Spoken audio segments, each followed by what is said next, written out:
राधे राधे भक्तजनों, आप सभी का एक बार फिर मेरे चैनल पे स्वागत है। हिंदू पंचांग के अनुसार कार्तिक मास के शुक्ल पक्ष की द्वितीय तिथि पर भाई दूज का त्यौहार मनाया जाता है। यह पर्व भाई बहन के प्रेम का प्रतीक है। इस दिन भाई बहन के घर जाता है और बहन भाई का तिलक लगाकर स्वागत करती है, भोजन खिलाती है। धार्मिक कथाओं के अनुसार सबसे पहले यमराज अपनी बहन यमुना के घर आए थे और यमुना ने यमराज का तिलक कर आरती उतारी थी। तब से ही ये परंपरा चली आ रही है। जानते हैं भाई दूज का शुभ मुहूर्त और पूजा विधि। भाई दूज टीका लगाने का शुभ मुहूर्त 27 अक्टूबर गुरुवार को सुबह 6:48 से लेकर दोपहर 12:46 के पहले कर लेना शुभ होगा। अगर आप 26 अक्टूबर को भाई दूज मनाना चाहते हैं तो इसका मुहूर्त दोपहर 2:43 के बाद है। द्वितीय तिथि प्रारंभ होने का समय 26 अक्टूबर 2022 को 2:42 से और द्वितीय तिथि समाप्त होने का दिन 27 अक्टूबर 2022 को 12:45 तक रहेगा। भाई दूज पर तिलक लगाने की विधि। इस दिन भाई को घर बुलाकर तिलक लगाकर भोजन कराने की परंपरा है। भाई के लिए पिसे हुए चावल से चौक बनाएं, भाई के हाथों पर चावल का घोल लगाएं, भाई को तिलक लगाएं और तिलक लगाने के बाद भाई की आरती उतारें। भाई के हाथ में कलावा बांधें और उसके बाद भाई को मिठाई खिलाएं। मिठाई खिलाने के बाद भाई को भोजन जरूर कराएं और भाई को बहन को कुछ ना कुछ उपहार देना जरूरी होता है। भाई दूज वाले दिन बहनें शुद्ध आसन पर अपने भाई को बिठाकर सबसे पहले बहन अपने भाई के मस्तक पर सिंदूर, अक्षत, पुष्प का तिलक लगाकर कलावा बांधें और भाई के मुंह में मिठाई, मिश्री और माखन लगाएं। घर पर भाई सभी प्रकार के प्रसन्नचित जीवन व्यतीत करें, ऐसी मंगल कामना करें और उसकी लंबी उम्र की प्रार्थना करें। इसके बाद यमराज के नाम का चौमुखा दीपक जलाकर घर की दहलीज के बाहर रखें, जिससे भाई के घर में किसी प्रकार का विघ्न बाधा ना आए और वह सुखमय जीवन व्यतीत करे। इसके बाद भाई बहनों को उपहार दें। सगी बहन ना हो तो मामा, चाचा, मित्र या धर्म बहन से तिलक लगाएं। शाम के समय बहनें यमराज के नाम से चौमुख दिया जलाकर घर के बाहर दिए का मुख दक्षिण दिशा की ओर करके रखें। राशि के अनुसार मिठाई भी खिला सकते हैं। मेष, अगर आपके भाई की राशि मेष है तो भाई को मालपुए खिलाएं। अगर भाई की राशि वृषभ है तो दूध से निर्मित मिठाई खिलाएं। मिथुन राशि वाले के लिए बेसन से निर्मित मिठाई खिलाएं। कर्क राशि वालों के लिए रबड़ी खिलाएं। सिंह राशि को रस वाली मिठाई खिलाएं। कन्या राशि के लिए भाई को मोतीचूर के लड्डू खिलाएं। तुला राशि के भाई को हलवा या घर से निर्मित मिठाई खिलाएं। वृश्चिक राशि के भाई को गुड़ से बनी मिठाई खिलाएं और धनु राशि के भाई को रसगुल्ले खिलाएं। मकर राशि के लिए भाई को बालूशाही खिलाएं। कुंभ राशि के लिए भाई को कोई भी ग्रीन तरह की मिठाई आप खिला सकते हैं और मीन राशि के भाई को मिल्क केक खिलाएं। पौराणिक मान्यता के अनुसार कार्तिक शुक्ल द्वितीया को पूर्व काल में यमुना ने यमराज को अपने घर पर सत्कार पूर्वक भोजन कराया था। उस दिन नारकी जीवों को यातना से छुटकारा मिला और उन्हें तृप्त किया गया। वे पाप मुक्त होकर सब बंधनों से छुटकारा पा गए और सबके सब यहाँ अपनी इच्छा के अनुसार संतोषपूर्वक रहे। उन सब ने मिलकर एक महान उत्सव मनाया जो यमलोक के राज्य को सुख पहुँचाने वाला था।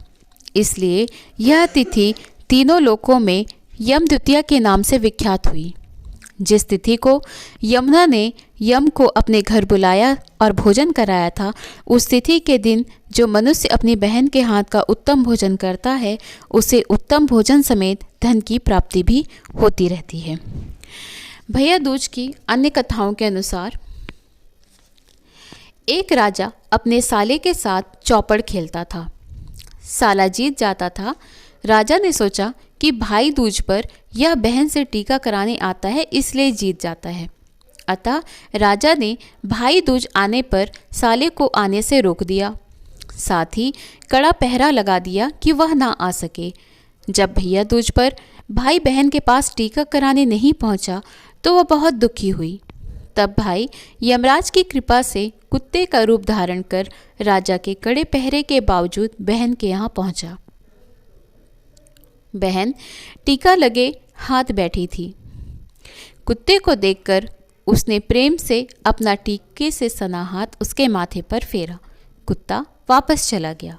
लौटकर वह राजा से बोला, मैं भाई दूज का टीका करा आया, आओ सब खेलें। राजा बहुत आश्चर्यचकित हुआ। तब साले ने सारी बात सुनाई। राजा टीके का महत्व मान गया और अपनी बहन से टीका कराने चला गया। भाई दूज की एक कथा जैन साहित्य में भी रोचक ढंग से दी गई है। जैन धर्म के प्रसिद्ध ग्रंथ कल्पसूत्र में बताया गया है कि कार्तिक कृष्ण अमावस्या में भगवान महावीर के निर्वाण पश्चात नंदीवर्धन बहुत ही दुखी हुए। तब उस घटना के तीसरे दिन अर्थात कार्तिक शुक्ल द्वितीया को नंदीवर्धन की बहन सुदर्शना ने भाई को भोजन के लिए अपने घर आमंत्रित किया। उसने अपने हाथों से भोजन बनाकर नंदीवर्धन को सुस्वाद भोजन परसे। अतः यह दिन भातृ द्वितीया या भाई दूज के नाम से प्रसिद्ध होकर हर दीपावली पर मनाया जाने लगा। भाई दूज को कई लोक कथाओं ने हृदयग्राही बना दिया है। एक कहानी के अनुसार एक भाई अपनी बहन के यहाँ भाई दूज पर टीका कराने गया। जब वह टीका कराकर और खाना खाकर लौटने लगा तो बहन ने आटा पीसकर रास्ते के लिए लड्डू बांध दिए। दुर्भाग्य से आटे की चक्की में एक सांप बैठा था जो पिस गया। भाई के जाने के बाद जब बहन को यह बात पता चली तो वह उसके पीछे दौड़ी। वह अपने बच्चे को अकेला सोते छोड़ गई। रास्तों और जंगलों को पार करती हर एक से पूछती वह एक पेड़ के नीचे पहुंची, जहां भाई दोपहर को सुस्ताने के लिए सो गया। लड्डू की पोटली भाई ने एक पेड़ से बांध रखी थी। बहन ने झट से वे लड्डू खोलकर फेंक दिए। रक्षा के लिए वह खुद ही भाई के साथ हो ली। रास्ते में एक औरत ने बताया कि जो सांप चक्की में पिसकर मर गया था वह सापिन तेरे भाई की शादी के दिन इसे काटने आएंगे। फिर ऐसा ही हुआ। सांप सापिन दोनों आए, पर बहन ने उसके काटने से पहले ही उन्हें मारकर भाई को बचा लिया। एक अन्य कथा में एक भाई गरीब था। एक बार वह भाई दूज पर बहन से टीका कराने के लिए निकला। वह रास्ते भर सोचता रहा कि बहन को देने के लिए कुछ भी नहीं है, क्या देगा।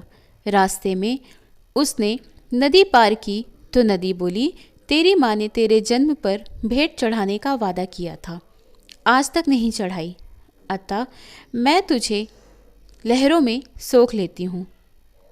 भाई ने कहा, बहन से टीका कराऊं फिर सोख लेना। आगे रास्ते में शेर व शेरनी मिल गई। वे बोले, तेरी माँ ने तेरे जन्म पर बकरा चढ़ाने का वादा किया और आज तक पूरा नहीं किया, अब हम तुझे खाएंगे। भाई ने कहा, बहन से टीका कराऊं फिर खा लेना। जंगल पार करते ही पहाड़ ने कहा, तेरे जन्म के लिए तेरी माँ ने पूजा में भेंट देने को कहा था, आज तक नहीं दिया। भाई ने उससे भी बहन से टीका कराकर आने की बात कही। वह बहन के घर पहुंचा। बहन के टीके का कारण उसे न पहाड़ ने रोका, न शेरनी ने, न नदी ने। फिर भी बहन ने सोने की ईंट से पहाड़ की पूजा की, शेर शेरनी को बकरा चढ़ाया व नदी को भेंट चढ़ाई। इन सब ने उन्हें आशीर्वाद दिया कि ऐसे ही भाई बहन सबके हों। नेपाल में भाई दूज को भाई टीका के नाम से दिवाली पर्व के 5वें दिन अत्यंत उत्साह से मनाया जाता है। इसके बारे में यह कथा प्रसिद्ध है कि लंका में विजय के बाद राम जी अयोध्या लौटे। युद्ध में जीवित लोगों का उनके परिवार के सदस्यों व मित्र ने भव्य स्वागत किया। इस अवसर पर बहनों ने भाइयों को पुष्पहार पहनाए और माथे पर टीका लगाकर उनके दीर्घ जीवन की कामना की। तब से बहनें हर वर्ष इस दिन अपने भाइयों को टीका लगाती हैं।